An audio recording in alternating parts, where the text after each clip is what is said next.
การแต่งตั้งคณะกรรมการเลือกตั้งนครหลวงเวียงจันทน์เพื่อกะเกี่ยมและดำเนินการเลือกตั้งสมาชิกสภาแห่งชาติสุดที่10และสมาชิกสภาประชาชนนครหลวงเวียงจันทน์สุดที่5คณะประจำสภาประชาชนนครหลวงเวียงจันทน์ได้แต่งตั้งคณะกรรมการการเลือกตั้งนครหลวงเวียงจันทน์เพื่อกะเกี่ยมดำเนินการเลือกตั้งสมาชิกสภาแห่งชาติสุดที่10และสมาชิกสภาประชาชนนครหลวงเวียงจันทน์สุดที่5โดยปฏิบัติตามกฎหมายว่าด้วยการเลือกตั้งและคำแนะนำของคณะกรรมการเลือกตั้งระดับชาติเกี่ยวกับการแต่งตั้งคณะกรรมการเลือกตั้งและคณะรับผิดชอบหน่วยปอนบัตรเลือกตั้งขั้นท้องถิ่น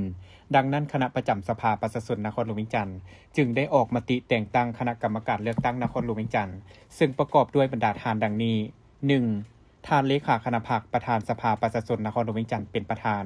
2. ท่านรองประธานสภาประชาชนนครหลวงเวียงจันทน์เป็นรองประธาน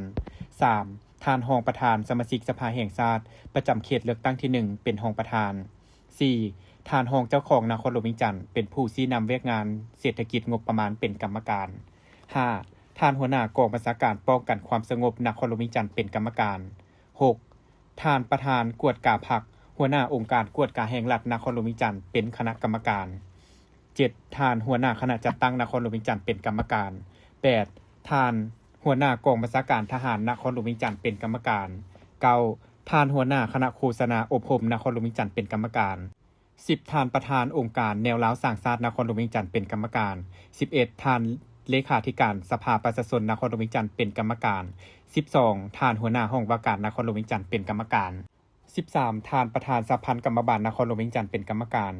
14. ท่านประธานสภาพันธ์แม่หญิงนครหลวงเวียงจันทน์เป็นกรรมการ 15. ท่านเลขาคณะบริหารงานสาวหนุ่มนครหลวงเวียงจันทน์เป็นกรรมการ 16. หัวหน้าแผนกการเงินนครหลวงเวียงจันทน์เป็นกรรมการ 17. หัวหน้าแผนกวัฒนธรรมและการท่องเที่ยวนครหลวงเวียงจันทน์เป็นกรรมการ 18. ประธานสภาพันธ์นักรบเก่านครหลวงเวียงจันทน์เป็นกรรมการ